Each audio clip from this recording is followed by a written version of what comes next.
شدید تنگی تھی، سواریاں کم تھیں، چندہ مہم بہت کامیاب رہی تھی، لیکن پھر بھی چندہ ناکافی تھا۔ حضرت ابوبکر صدیق سارا سامان لے کر آئے تھے، عمر بن خطاب اور عبد الرحمن بن عوف آدھا سامان لے کر آئے تھے رضی اللہ عنہم، اور حضرت عثمان رضی اللہ تعالیٰ عنہ نے 900 اونٹ اور 100 گھوڑے، 24 کلو چاندی، 44 کلو چاندی اور تقریباً 2.5 کلو سونا، 2 کلو 400 گرام سونا، یہ حضرت عثمان اکیلے نے پیش کیا رضی اللہ تعالیٰ عنہ۔ آپ نے فرمایا عثمان تو جان بھی لے کر آ گیا، مال بھی لے کر آ گیا، رب کا سودا تیرے ساتھ ہے جان اور مال کے بدلے، اب تیری جنت بالکل ریکنفرم ہو چکی ہے، اب اگر تو کوئی اور نیکی نہ بھی کرے تو میں تیری جنت کی شہادت دیتا ہوں رضی اللہ تعالیٰ عنہ۔ پھر بھی حالت یہ ہے، پانی نہیں ملتا، گرمی شدید ہے، سفر لمبا ہے، اونٹ کو ذبح کر کے اس کے معدے سے پانی نکال کر پیا جاتا تھا۔ اونٹ اپنے جسم میں پانی محفوظ رکھتا ہے ہفتے 2 کے لیے، اس کو ذبح کر کے کھا لیا جاتا ہے اور اس کا پانی پی لیا جاتا ہے۔ اتنی تکلیف۔ تبوک میں پہنچے، وہاں جا کر کے آپ نے تھوڑا سا پانی تھا کنویں میں نکال کر دعا کی، اللہ تعالیٰ نے اس کو زیادہ کر دیا، سارا لشکر سیراب ہو گیا۔ راستے میں صالح علیہ السلام کی بستی آتی ہے، میں نے خود بھی وہ دیکھی ہے، وہی پہاڑوں کو کاٹ کاٹ کر مکان بنائے گئے ہیں۔ فرمایا یہاں سے کچھ نہ لینا اور یہاں ان کے مکانوں میں مت جاؤ اور یہاں سے تیزی سے گزر جاؤ، یہ اللہ کے عذاب والی جگہ ہے، ایسا نہ ہو کہ ہمیں بھی اللہ کا عذاب آ جائے۔ شدید تکلیف کی وجہ سے، بھوک کی وجہ سے کچھ ساتھیوں نے کنویں سے تھوڑا پانی نکالا اور آٹا گوندا، آپ کو معلوم ہوا، فرمایا یہ آٹا بھی گرا دو اور یہ پانی بھی گرا دو، عذاب والی جگہ سے ہم پانی نہیں لیں گے۔ وہ جگہ جہاں سے حضرت صالح علیہ السلام کی اونٹنی دودھ پانی پیتی تھی وہاں سے لے لو، عذاب والے کنویں سے مت لو۔ کسی نے کہا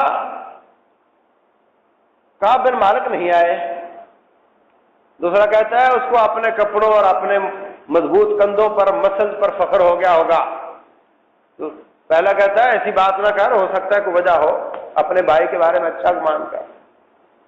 ایک کہتا ہے ابو ذر غفاری نہیں آئے، کہنے لگے اللہ تبارک و تعالیٰ نے خیر رکھی ہوگی تو آ جائے گا، ورنہ پھر جو رب کہے گا فیصلہ ہو جائے گا۔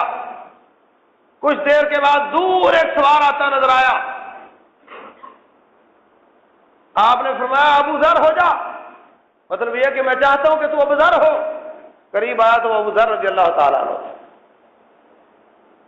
اللہ اکبر۔ علی بن ابی طالب رضی اللہ تعالیٰ عنہ کو کہا آپ پیچھے گھر والوں کا خیال کرو۔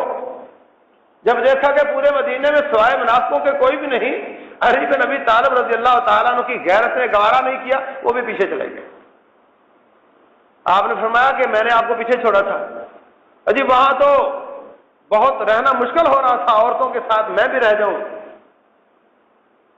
فرمایا میں نے آپ کو روکا ہے، تو اس بات پر خوش نہیں ہوتا کہ تیرا میرے ساتھ وہ مقام ہے جو موسیٰ علیہ السلام کے ساتھ ہارون علیہ السلام کا مقام تھا، لیکن اس بات کو یاد رکھو میرے بعد نبی نہیں آئے گا۔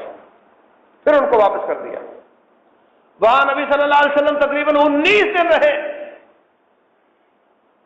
پورے رومی، کیسر روم اور غسانی اور ان کی لاکھوں کی فوج، کسی کو آگے بڑھنے کی ہمت نہیں ہوئی، سارے اپنے اپنے گروپ لے کے شہروں میں پھیل گئے، آگے بڑھنے کی ہمت نہیں ہوئی۔ رسول اللہ صلی اللہ علیہ وسلم واپس آئے، بظاہر تو یہاں نہ لڑائی ہوئی، نہ فتح ہوئی، نہ شکست ہوئی، نہ غنیمتیں آئیں، لیکن مجاہد جب گھر سے نکلتا ہے وہ کبھی خالی نہیں آتا، یا وہ اجر و غنیمت لے کر آئے گا یا اجر و ثواب لے کر آئے گا، یا روب و دبدبا ڈال کر آئے گا، وہ کبھی بھی واپس خالی نہیں آتا۔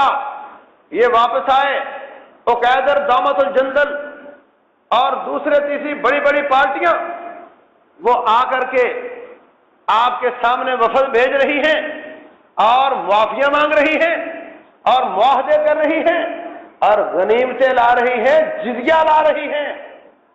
4 قبیلے بڑے بڑے جو کہ اس وقت کیسر کے حلیف تھے، جب انہوں نے دیکھا کہ نبی صلی اللہ علیہ وسلم کی پارٹی، یہ کیسر ان سے ڈرتا ہے اور مقابلے کی ہمت نہیں کرتا، وہ جو یا اس بلاک کے یا اس بلاک والے لوگ ہوتے ہیں، وہ سارے کے سارے نبی صلی اللہ علیہ وسلم کے ساتھ آئے۔ کوئی ہدیے بھیج رہا ہے، کوئی جزیہ لے کر آ رہا ہے، کوئی آپ سے امان لکھوا رہا ہے کہ کل جب آپ کو اللہ فتح دے گا، آپ ہمیں امان لکھ دیں کہ اس راستے پر ہمیں پریشان نہ کیا جائے اور ہم آپ کو اتنا اتنا مال ہر سال دیا کریں گے۔ وہاں سے واپس آ گئے، آ کر کے جو لوگ پیچھے رہ گئے تھے ان سے رب ذوالجلال ناراض ہو گیا کہ جب سب کو نکلنے کا حکم دیا گیا تھا تو آپ کیوں نہیں گئے؟ منافقین نے عذر کیا، جھوٹ بولا۔ 3 ساتھی کعب بن مالک، مرارہ بن ربیع اور ہلال بن امیہ، انہوں نے سچ بولا۔ اللہ تبارک و تعالی نے ان سے بائیکاٹ کا حکم دیا، فرمایا ان کی فائل میں نے ہائی کورٹ میں بھیج دی ہے، سپریم کورٹ میں بھیج دی ہے، وہاں سے فیصلہ آئے گا، اس وقت تک ان کے ساتھ بائیکاٹ کیا جائے۔ کوئی نہیں بولتا، سلام لے تو جواب نہیں دیتا، رشتہ داریاں اپنی جگہ پر، ماں باپ بیٹا بھائی ہونا اپنی جگہ پر، لیکن نبی صلی اللہ علیہ وسلم نے منع کیا ہے، کوئی بات نہیں کرتا۔ یہ نہیں کہ کون سے آپ یہاں دیکھ رہے ہیں، چلو میں بات کر لیتا ہوں۔ اب وہ خسیانے عیسائی جو سامنے آنے کی ہمت نہیں کرتے تھے، پیچھے سے ایک آدمی بھیجا، وہ پوچھتا پھر رہا ہے کعب کون ہے، کعب کون ہے؟ لوگوں نے بتایا وہ ہیں۔ جا کر کے غسان کے عیسائی بادشاہ کا خط دکھایا کہ آپ سارے مارکے لڑو اور ایک مارکے میں نہ جاؤ اور آپ کو اتنی سزا دی جائے، آپ تو بہت بڑے کمانڈر ہو، آپ کی تو سابقہ خدمات کی وجہ سے آپ پر کوئی کسی قسم کی پریشانی نہیں آنی چاہیے تھی۔ یہ نبی آپ کا ساتھی آپ کے ساتھ وفا نہیں کر رہا، نعوذ باللہ، آپ ہمارے پاس آ جاؤ، ہم تمہیں بہت کچھ دیں۔ یہ بندے خریدنے والا کام، سامنے آ کر لڑنے کی ہمت نہیں، اب بندے خریدو۔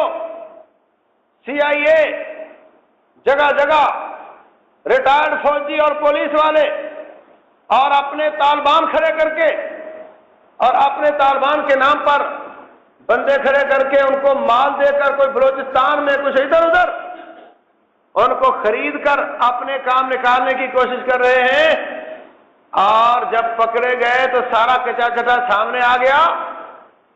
اب خسیانے بن کر سب کو واپس لے جا رہے ہیں، سامنے آنے کی ہمت نہیں، بندے خرید کر کام کرنا چاہتے ہیں۔ یہ اسی کیسر کی روش ہے، یہ کیسر کی اولاد وہی کچھ کر رہی ہے۔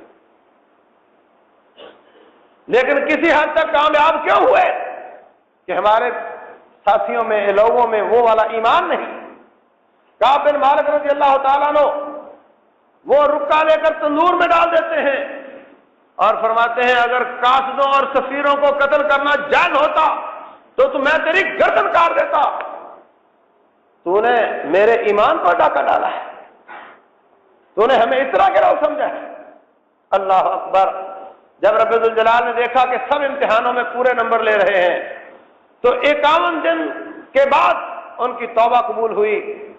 اس سے پہلے ایک اور مرحلہ تھا کہ ان کی بیویوں کو الگ کر دیا جائے۔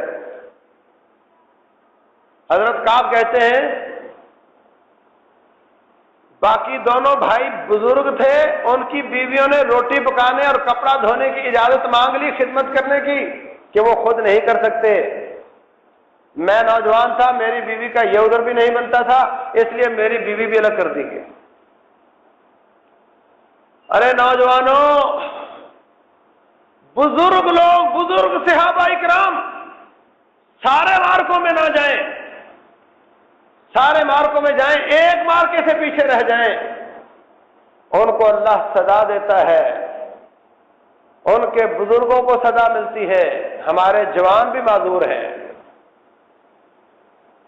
یہ بھی عذر والے ہیں۔ اگر سب مارکوں میں جاؤ، ایک میں نہ جاؤ تو سزا ملتی ہے، اور اگر کسی میں نہ جاؤ تو کیا بنے گا؟ اور اس وقت امیر سب کو نکلنے کا کہتا تھا، اب دشمن حملہ آور ہو چکا ہے، ہمارے سروں پہ بیٹھا ہوا ہے، کیا بنے گا؟ اس لیے ضروری ہے کہ سب تربیت حاصل کرو۔ یہ موقع رب ذوالجلال نے صرف آپ کو دیا ہے اور کسی کو نہیں دیا ہے، اور کسی ملک میں ایسا موقع نہیں ہے۔ اپنی ماں باپ، اپنی بہنوں، اپنی بیوی بچیوں کی عزت بچانے کے لیے، اپنی جان کی حفاظت کے لیے، اپنے مال کی حفاظت کے لیے آپ کو تیار ہونا چاہیے۔ جس طرح کی پوزیشن چل رہی ہے کہ وہ آتے ہیں، آ کر کے منتیں کرتے ہیں مولن، اور منہ کی کھاتے ہیں، واپس جاتے ہیں، ان کی کوئی بات مانی نہیں جاتی۔ جب دونوں طرف سے شدید تناؤ کی کیفیت ہو، رسا کشی ہو، سرد جنگ گرم ہوتی جا رہی ہو، تو پھر فکر کرنی چاہیے، خصوصاً آپ کراچی والوں کو جو کہ سمندر پاکستان کے سرحدوں پہ بیٹھے ہوئے، ان کی جنگ بحریہ کی جنگ ہے اور آپ سمندر کے کنارے بیٹھے ہوئے ہیں۔ آپ کو اس بات کی فکر کرنی چاہیے کہ میں اپنی بہن کی عزت کو کیسے بچا سکتا ہوں، میں اپنے باپ کی جان کو کیسے بچا سکتا ہوں، اس کے لیے جانا چاہیے، تیاری کرنی چاہیے۔ اللہ تبارک و تعالی جس طرح ان پاک باز صحابہ اکرام نے صلیبی جنگیں لڑی تھیں اور ان کو برے دن دکھائے تھے، اللہ تبارک و تعالی ان کی سیرت پر عمل کرنے کی توفیق دے۔ وما علینا الا البلاغ۔